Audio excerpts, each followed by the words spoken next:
Let's call to order the Parks and Rec meeting for March. Today is March the 19th. It's 7:32. All right. First, let's do approval of the minutes from last month, for February. Everybody okay with them? Anybody have any questions? No? First, Terry. Second, Ed. All right, great, guys. Any public comment? No? You are so. You're doing great so far. You're doing a great job so far. Motion to adjourn. We're gonna get Lori a good report. Next on the agenda, we're gonna talk about, Jen's actually gonna update us on the Darien Nature Center, the meadow habitat that they wanted to build on the side of the nature center, and would lead to paths that go out to the wooded area that they have. But anyway, Jen, I'll leave it to you. Thanks. So, this was a proposal from the Darien Nature Center. It went to the Board of Selectmen. I believe it was approved at that level, contingent upon any other department or body requirements and approvals. So, we were going back and forth. It turns out that it does fall. We wanted to just confirm that it falls within the lease area, which means that then it does not need to come to the Parks and Rec Commission, but we just wanted to fill you in as to what was going on. So in your packet was the proposal, as well as, there's a little bit of a, I called it an image, it's not a map, it's not a diagram, I don't know what it is, which kind of outlines where this piece of the property is. It's a sloped area, right adjacent to the building. If you go there, it's between kind of the parking lot and where the path is that leads down behind it. So what they're going to be doing is actually planting it to make it a meadow habitat, and they'll be doing that using plugs, so they won't have to really disturb it. They're just going to drill into it and then plant it. They will be mowing it once a year. It'll take probably about 3 years to establish, and we just wanted to bring it to everyone's attention. So, there's no need to vote. Cool. All right. Thanks, Jen. Let's move on to pickleball. We had the discussion last week about a solution for, potential solution for alleviating some of the pickleball concerns that we've had. The courts at Cherry Lawn are going to start getting a lot of activity. We noticed from the data that we had from the last 2 years, there's been a lot of activity up there, so we're looking for an alternate location. We did reach out to a company called Pickle Roll, as I had mentioned at the last meeting, and we were able to get a proposal from them. Just to take you guys back on what Pickle Roll is. Pickle Roll is a 4x4 panels that are put down over paddle court, so it fills the entire paddle court. And it's currently being used at a country club in Oak Greenwich. Ed was able to go down to Oak Greenwich and meet with them. It's not down yet because they, like what we'll be doing here, is during paddleball season, it's paddle, and when pickleball kicks in, let's say it's May 1st, then it gets converted over to pickleball. These paddles are very easily put down, taped, and you have a pickleball court. So we're looking at converting one paddleball court at Wheat Beach at this point. And it would be from May probably to October when paddle kicks in. Yeah. I was just gonna say with Innis Arden, they used 2 of the courts last year. They got a very good response from the members as well as the pro. And so this year they added another court to do 3, and they invited us to come down and try it. That's great. So Ed is going to go down when they do have it up and running to check it out, see them playing on it, etc.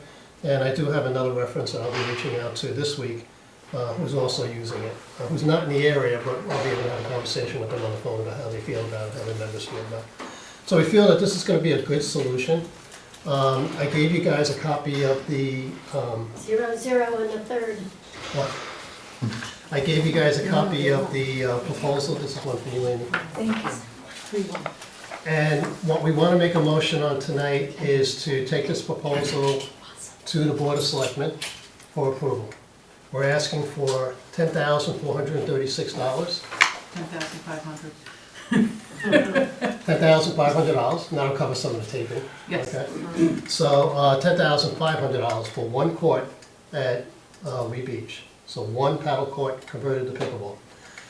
Assuming after 1 year's use, we get the data back, that it's very active, we have a lot of activity down there, it's worked out, it's really good, we can make a motion for possibly a second court.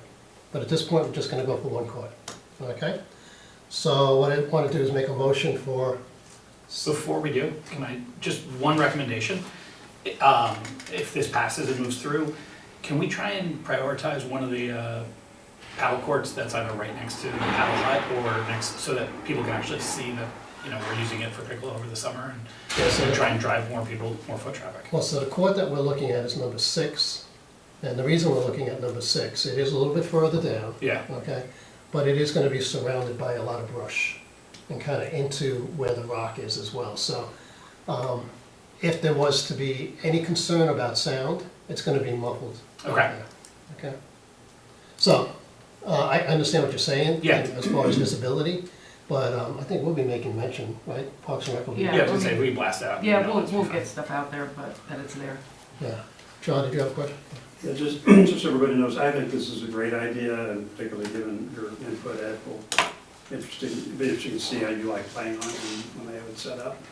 But we've already teed up a funding source, and we've got a transfer set up on the Board of Selectmen meeting for Monday to approve, pending your recommendation. But I'm certainly supportive of running this as an experiment, and frankly, if it works out well, it's a lot cheaper than building courts. For sure.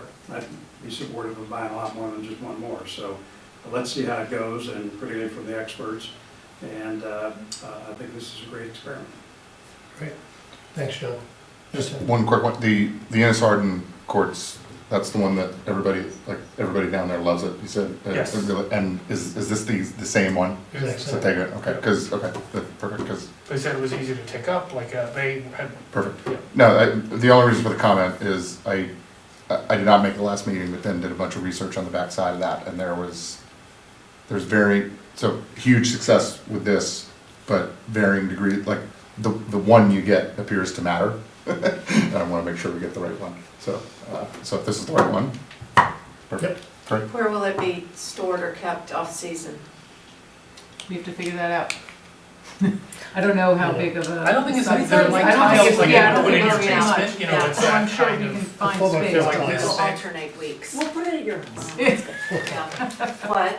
They're like this thick and they stack, so imagine it's like panels, they're light, but it would be like this and you just stack them on top. I don't think it's gonna take up that much. Yeah, Do they imagine need less to be than 1 or 2 indoors? pallets. Yeah, Yeah. Do they Yeah, I need would- to be stored indoors, or I can would they put stay them out? Yeah. I don't. Well, You I should. wouldn't keep them I outside, would they'll think indoors deteriorate in much the off-season. faster. Yeah, Then, I mean, hopefully there'll be some space in the paddle hut, because that'll be right there. I don't know. You don't think so? No, Okay. Or even underneath the paddle? Is there storage We'll- underneath the we'll court? find it. Did somebody say We'll find 4x4? Yeah. There's different sizes. I see, There's okay, different sizes. You can get smaller, bigger. good. So assuming that we get the approval from the selectmen, then I will make a phone call to these guys in the first week of April.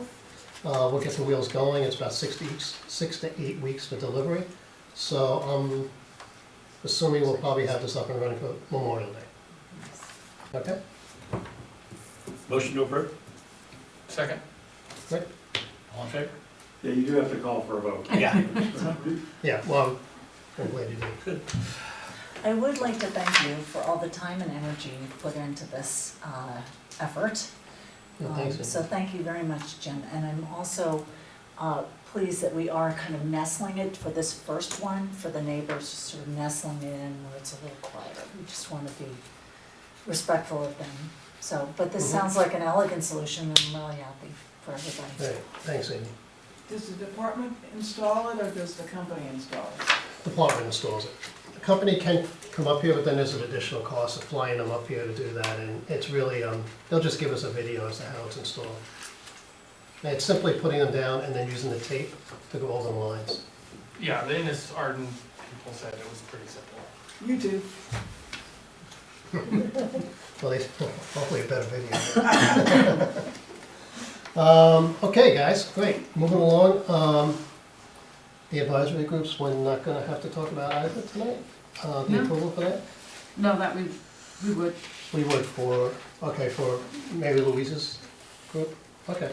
Yeah. So the next motion we're gonna need to make is, you have the information on the advisory groups. We have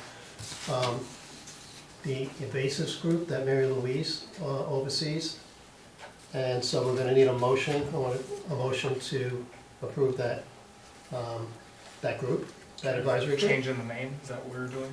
It was a change in the name, the description changed as well a bit because we But combined, it's just conforming to what you have in. conform to what was in the packet. Right. Yeah. Yeah, so it was combining the community gardens group along with sort of the invasives group and making it more of a whole arboreal and landscaping enhancement. So I'll make that motion to conform to what you've, To the Got. 2025 advisory yes. groups. I'll second it. Arboreal. All in favor? You're like deputy chairman. Okay, roll call. Okay, do we have to say anything about the closeouts? Nothing. Well, it is part of that document was also closing out. Right, so we're gonna close out the pickleball advisory group, the invasives advisory group, which was previously this one that we just approved, the Cherry Lawn Community Garden Advisory Group, the Baker Park Playground Advisory Group. Now Baker Park is up and running, and by the way, I've seen kids playing on it today, actually. Whenever there's 20 tonight. It was amazing, yeah, a Yeah. lot of kids. A lot of kids over there playing on it. And I think that's it. So our motion includes that, okay? We're closing out those committees. Next, we have the director's report. Since you mentioned Baker Playground, I'll start with that one. As you know, everything is installed, the equipment, I should say, is installed. That's ready to go. They were actually there today doing final touches of trying to, grading and stuff with that. The matting, the accessible matting will be going down shortly. We need to let the engineered wood fiber settle for a little bit first before you put that on. So they'll be coming and doing that, and then now that the weather's broken, we'll be getting the sidewalk work set up. So that will be going in as well, but happening in phases. Since they worked in some of the coldest weather, I couldn't believe putting in some of this equipment. So it looks great. So, and clearly kids are there having a good time, having fun with it. So that's great. We had the, for Weed Beach and Pear Tree improvement projects, those are both in the budget process right now. The bid documents are being finalized. For Weed Beach, the intention is to have that done within the next week or so that will be going out probably either the end of this month, beginning of April. We did have the Board of Finance budget meeting last night, so this was part of the discussion was on these projects. There was some concern by some that maybe the Weed Beach project, well, they'd like to see something done, maybe it doesn't need to be the project that's currently being proposed and being bid out, that it might be too much. So we will, I guess, see where that comes back, what the numbers look like. One of the changes, let me just do, so a couple of the changes in the bid documents that we've made are to have, because there was concern about the walkway that was going around, so it was keeping because we need the access to the sailing area, that would remain, and then the other pieces around were being bid out, done as alternates. So we can see what the pricing comes back at, and if we want to, those want to get taken out, they can get taken out. Another piece that came up in the walk was about the grading and the trees. So they've kind of redone some of the grading on it to try to save as many of the good trees as possible. So that's good. We'll be able to keep a few more than had originally been anticipated. I think those were really the couple key things that were kind of being changed in that. I think you addressed, I was gonna suggest that in the bid document, we ask for specificity so that we would have an easier time saying exclude this, exclude that, like, Yep. not, And so it sounds like you're doing it. Yeah, and one of the other things that they're doing is, I know the last time it was said, kind of the way the different people bid on it was a little bit confusing and it was hard to tell apples to apples, so they were kind of reworking how that bid page is gonna come in, so it'll be more of comparing apples to apples. Like the overall numbers were close, but you couldn't see where they were off because some people put certain work under like groundwork and others lumped it into something else. So they're trying to be more specific with that, so you can see that better. Baker, we talked about Holohan backstop. The installation of that is complete, so that's getting ready. It looks good. Our registration, spring and summer registration began on February 26th. We have so far, or well, even if it continues, it's our largest spring registration on record, and apparently since we started. I went back and asked Jim, well, since when? And I was thinking maybe it was just with active, our current registration software, and he said, nope, even before that. So that's great.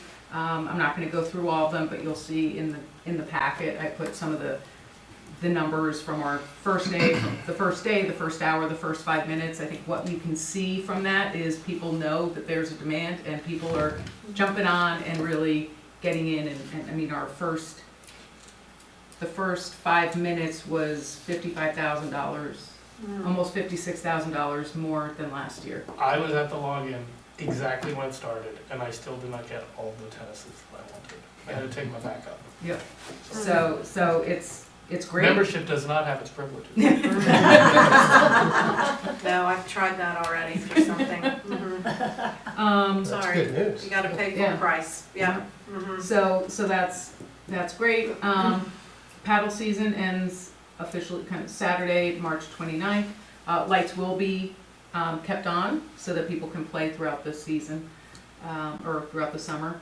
We are, for 5 weeks, we're still waiting to hear the exact dates. They'll be taking it probably 2 nights a week for a couple of courts, so that'll be happening too.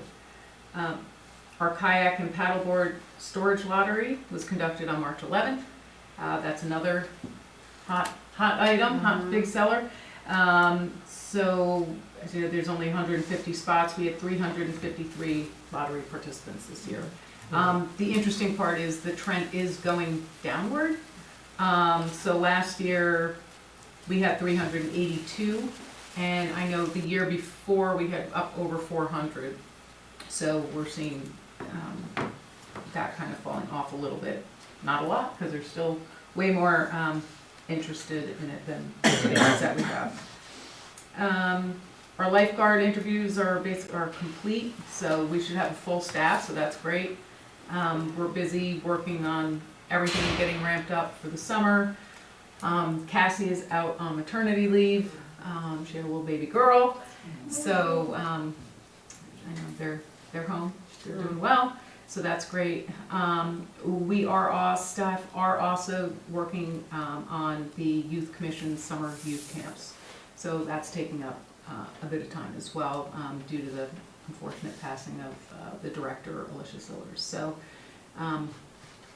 we're all just trying to chip in and make it happen, because we know how important the camp is, so we're working on that. So you're kind of down staff, you have Yeah. maternity leave, yeah, so. Yep. How are you handling that? Are you gonna get some contract people? Are you gonna get some? We have some, I'm gonna say not what, no. So we've got some people that are working for camp, working with us sort of as part-time, but you know, obviously we still need to do a lot. So to try to oversee it, they'll be overseeing during camp, those 6 weeks of camp, so the providing guidance and support for the camp directors. And they're working now with trips and things like that, and so, you know, but I'm heavily involved in that. Staff have been heavily involved in trying to figure out the registration, and so there's a whole,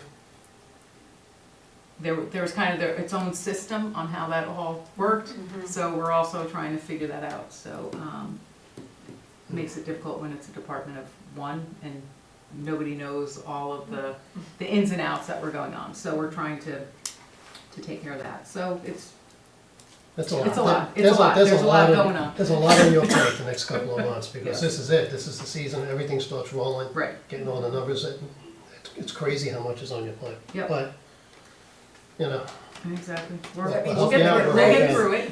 Does that mean she gets it right? Yes. That's on record. But yes, so then for our park staff, obviously they've been busy getting ready, so all the equipment's been prepped and ready for the spring. They've started their spring cleanups, they've already started kind of turning over the baseball field, all the clay and all that. They also constructed new cubbies for the dugouts at Challenger Field and Gallagher Field, so they've built all new ones and put those out there, because they've been rotted. And they did also do a bunch of repairs to the decking at the bathhouse at Weed Beach. And when they pulled it up, there were a lot of pieces that were sagging, they had to replace the supports and everything, kind of rebuild it to some extent, so they did a great job on that.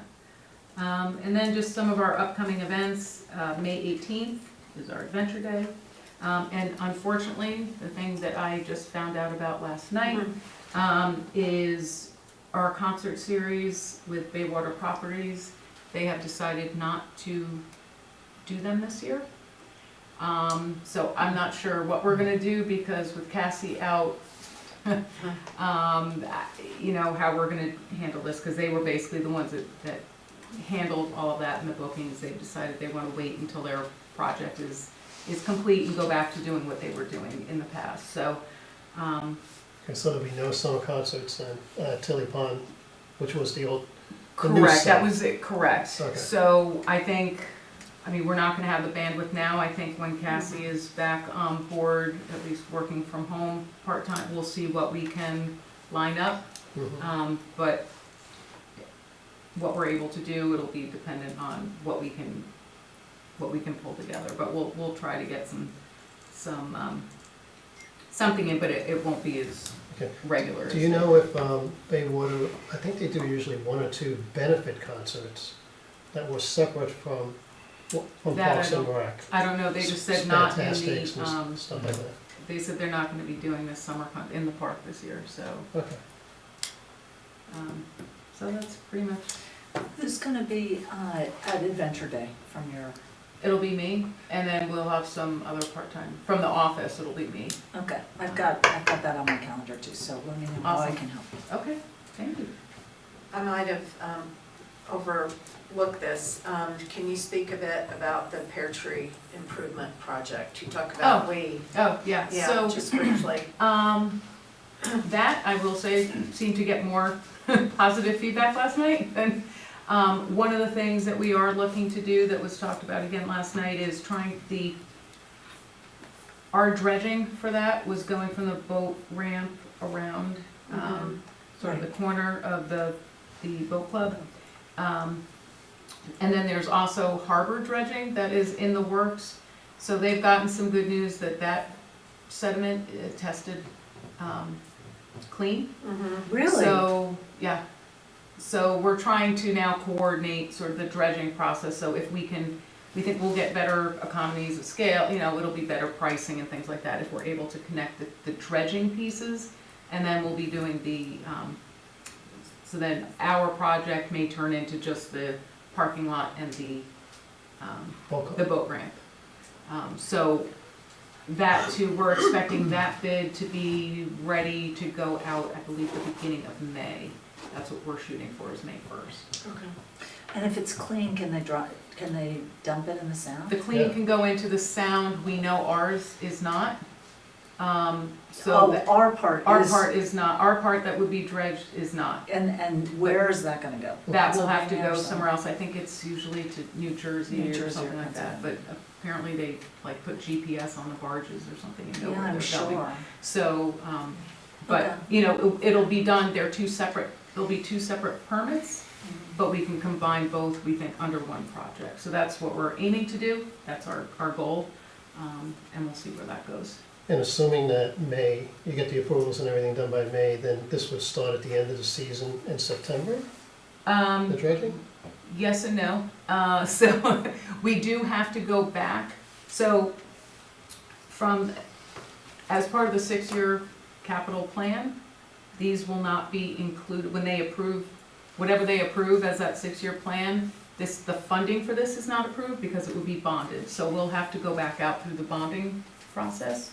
So, it'll have to go to the Board of Selectmen, Board of Finance, and RTM.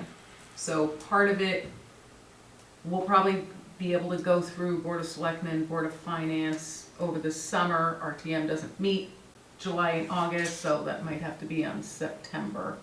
But we're gonna try to do it as close to the beginning of, or the end of the season, probably end of September, beginning of October. And actually, I just sent an email earlier today because we're gonna try to, hopefully we will come back in time that we can get maybe RTM through, in June before they go on break.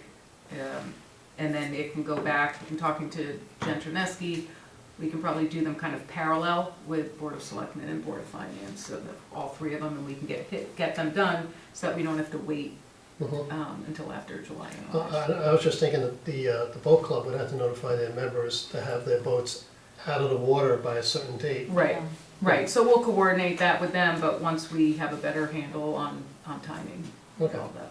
So we've been Lori has been in contact with them, so. Okay. we'll I do know that. nothing about dredging, so when you say silted, or some is good, some is bad, what is the difference and why do, it seems like the areas are in close proximity to each other, so why is some dredged soil bad and some good? I don't know. So the boat club sediments closer up to Gorham's Pond where we've got fertilizer runoff and chemicals from lawn treatment, that sort of thing, which you don't actually have into the harbor. So that's probably a big driver of any difference. Okay. It just means that the sediment or silt that they pull out of the boat club harbor area needs to be taken out, it needs to be dewatered, like we had to do with the sediment that we pulled out of the Stony Brook that's right here. And once that process is done, it's light enough that it can be shipped either to New Jersey or out to Ohio or Pennsylvania where they dispose of sediment like that. But he's right, the Darien Harbor stuff can be dumped into Long Island Sound, which reduces the cost of that a lot, so we can get those two projects combined. There's some permit extensions and a few other things. We actually have a kind of all-hands call this week, next, I forget when it is.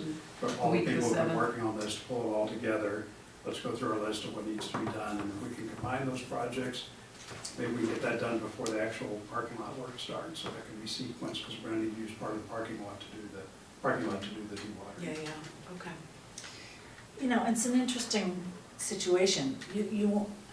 Are we having any outreach to neighbors about fertilizers or anything kind of from an environmental standpoint?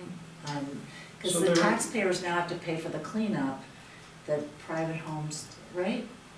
Yeah, it's gotten a lot better. I mean, there's messaging that goes out that talks about these fertilizers and these chemicals. A lot of the landscapers have gotten more responsible about that over time. We have not, we've taken, as a town, more of an encouragement approach as opposed to trying to pursue enforcement or prohibition Or of certain fining or chemicals. something? So this ranges from gas lead blowers to fertilizers, pesticides, herbicides, all of that. I think there's education that's available on it for people to make better choices, but as a town, we've not pursued a process of sort of prohibiting certain chemicals or restricting their usage in a particular way. More to come on that, but I'm mindful of that. Yeah.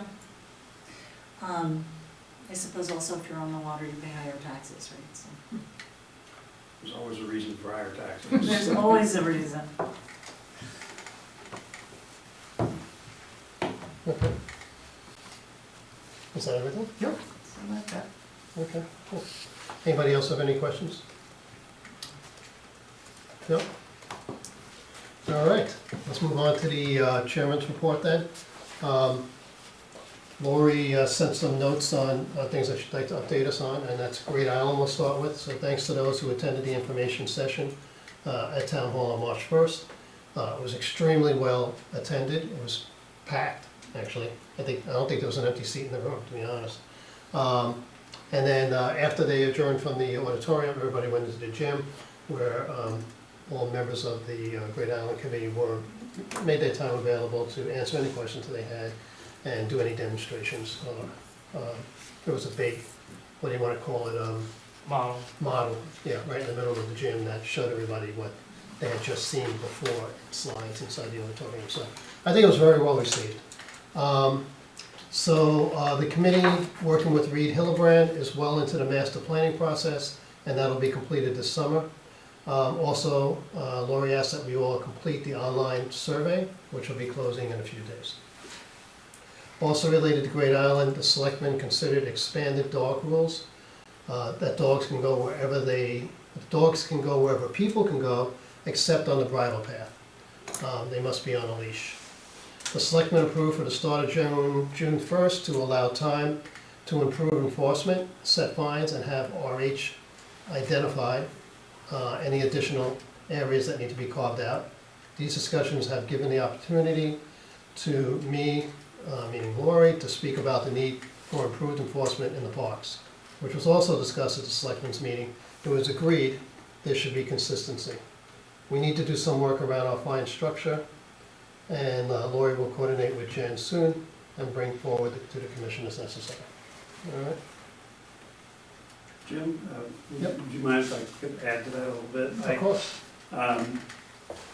It's a tricky question to think about enforcement. So as a town, and for Parks and Rec, we have not had a culture or a process that says for leash rules, we're going to go out and enforce that. And we've got people with a badge and a ticket book and giving people tickets. We just have not done that as a town. And that's been true for our parks. It's not that compliance is terrible, but we do have a non-compliance rate. It varies by park. There's less compliance, and other places you get more. But again, we've not had this sort of ticket approach to all this. So one of the conditions for some members of the Great Island Committee to vote to protect dogs was that we would in fact enforce leash rules. That was a condition that they supported all of this. And so the questions come forward, well, so what do we do about enforcement? Several members have made the point that said, well, if we're going to do enforcement on Great Island, I get that, but we really should be consistent as a town, so that if you've got a dog on a leash, no matter where you go, there's going to be a consistent approach and sort of theory and methodology that we have, not just for town properties, but for park properties as well. And so the question for this group, for you all to consider for the parks, is what do you think is appropriate?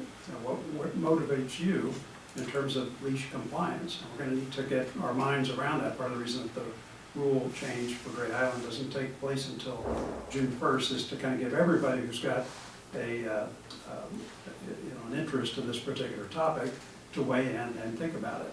So there's a few options. We could try to go down the enforcement path. As you know, we do have a new animal control officer, but that individual that works Monday through Friday, 8 until 3:30. So a lot of that person's time is going to be not when people are walking dogs on Great Island or frankly in our parks. That's going to be done in the evenings, particularly as the days get longer, or on weekends. So if we're going to have an enforcement infrastructure, if you will, we're going to have to come up with something that's different than the animal control officer. So that person will be helpful, but they're not going to be around at times ostensibly when we would need that person. Right now, we've got the ability to levy a $25 fine to do that. It seems like a small number, but just the fact that you get a ticket for something like that, I think ultimately would have a deterrence value. In any case, we could assess things on tickets like that. We should think about how compliance is evolving. Another approach would be to try to take an encouragement approach. And so one idea that I've discussed with Jim Hayland is maybe we actually have folks sitting out at entrances to Great Island, but also conceivably our parks, if that was something you were interested in, where we would try to have a campaign that says, hey, if you're going to bring your dog here, we do have a rule for that. Please keep your dog leashed. Please clean up after your dog.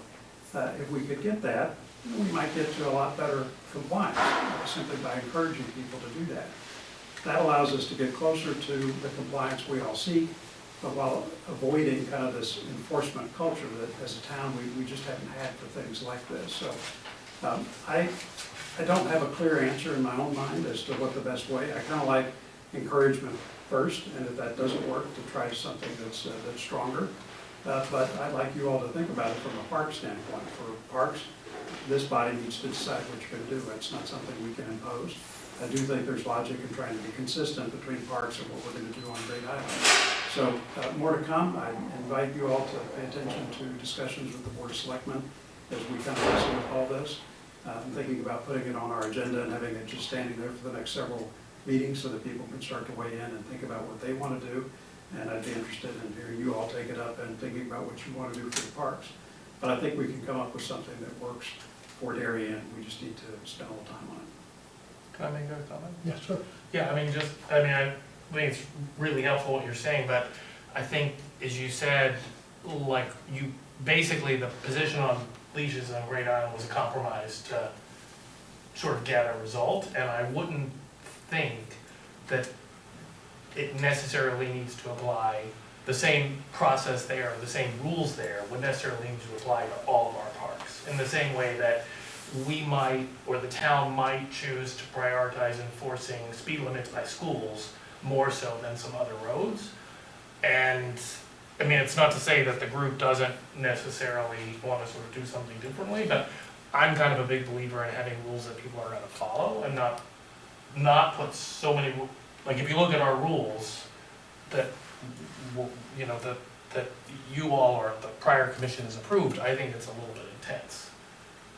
And I don't know why we should necessarily make such limits in some, not necessarily dogs, I'm thinking about like use of the parks. Right.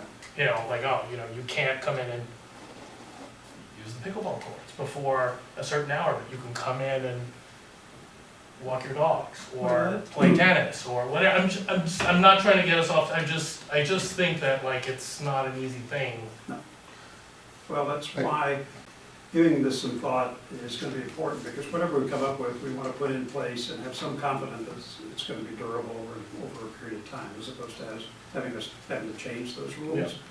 There has been talk of the value of consistency across town, because right now, we actually are extremely consistent. Today, there is a leash law, there's not an enforcement regimen attached to all of that, and there you go. I mean, that's kind of what we have townwide right now. The slight difference is that Great Island is I think, a unique property, and there's more sensitivities on that property, as well as in the minds of people who might use it, and therefore people think, oh, we ought to try to enforce that more. Maybe as a commission, you might decide that that's valuable for certain park properties, or maybe you might say, well, we need to establish a dog run, which we don't have in town today, and is there park property that could lend itself to that? Interestingly, as a quid pro quo for stricter leash enforcement, if you pair that with a dog park or an area where dogs can run freely, that might be an okay compromise, but you guys would have to decide that. I'm happy to participate in that debate, and I'll try to come to future meetings to share what we're seeing, both at the Board of Selectmen meetings and in terms of feedback I'm getting from the public. John, was there a view that you can share about the degree of non-compliance in terms of where we're starting? Did you say that there was a feel for that, or there isn't in terms It's of? kind of been all over the board. We Yeah. have cameras set up in certain spots in Great Island. I'm thinking that we might try to get a few more. Again, not to create a police state, but to just help us get our minds around just what the non-compliance rate is. We have had a number of dogs off leash on Great Island. There's no doubt about that. They're on camera. But we don't have a sense more broadly across the island as to what compliance looks like. Anecdotally, I heard from Karen Dunn upstairs that she walked this past weekend a couple of times on Great Island and saw no dogs off leash. So maybe folks will start to follow those laws, in which case this discussion is moot. So, but again, from a park standpoint, I'd encourage you to just take an isolated look at that, even irrespective of Great Island, and ask yourselves, is status quo actually okay with you? Do you want to consider either some kind of enforcement or maybe an improved education process for leashes, or signage, I don't know. Or do you want to think about a dog run, something we've not had before? Okay. Any other questions regarding the dogs? All right. I'll continue with Lori's notes. Lori attended the Operations Planning Committee on February the 25th. Planning and zoning plan of conservation and development is underway. So we should expect a reach out from the consultant to Parks and Rec, both the commission and Jen. Can I throw something in there? Yeah. Because it just happened in the last couple of hours. We're looking at probably our next meeting It'll be an agenda item on that for the consultants to come, so that's April 9th is our next 9th. regular meeting. And have them come and talk, as part of that meeting. Right, well, that, so we're gonna have an early meeting, right? Yeah, because of the Easter school, break. the school break, so we're a week Right. early. Okay. Great. Let's see, Lori asked the Board of Ed Chair about fields at the 3 elementary schools, which are under construction. She advised that all former fields would be available. She was advised that all former fields would be available once construction is completed, which right now continues to be on time. The Board of Finance will vote on the town full year '26 budget, will most likely be on April the 8th, and it could possibly move to April the 10th. The Parks and Rec budget was discussed last night, as Jen already discussed in her report. And is there anything else I need to add to that about Weed and Pear Tree? I don't think so. Weed and Pear Tree were kind of the biggest thing. The other item was the financial sustainability Mhm. strategy. Just gonna ask you. That they were looking for ways, is there ways to have greater expansion with that? So I've reached out, I had a brief conversation with the consultant that would be doing it. So the problem is, it's really based on our data, our thing, so it's hard to see how you would use it for other department. You know, they would have to go through the same process, the same thing, use their data. So whether it's Board of Ed, because there was talk about expanding it to kind of Board of Ed properties and other departments. So I'm not really sure how that would work. It really can't be done with that, but maybe it's done as if we think this is a good thing. You know, use it almost as a trial basis, and then it would be, if that's something that they wanted to do in other places, they could do it and go through that process. But that was probably the other big Yeah, bigger discussion. The operating budget, there were no questions on that. That was not, it was just those few a couple of line items. capital stuff. Yeah. Okay, all right. Coastal Commission will be having its first meeting of the year tomorrow night, and they hope to advance an update to harbor ordinances that have been worked on over the last year.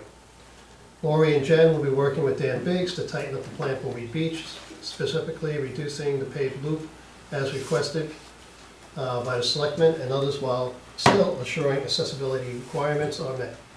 Dan expects to have the bid document for Weed done by April the 1st, and the one for Pear Tree shortly thereafter. That's it. That's the report. Any questions? Excuse me. All right. Any new business that we need to talk about? Anybody? Nothing else? Nice, okay. So I'll just call for adjournment then. Need a motion to adjourn? Ed? Amy? Great. All in favor? All in favor? You don't like that.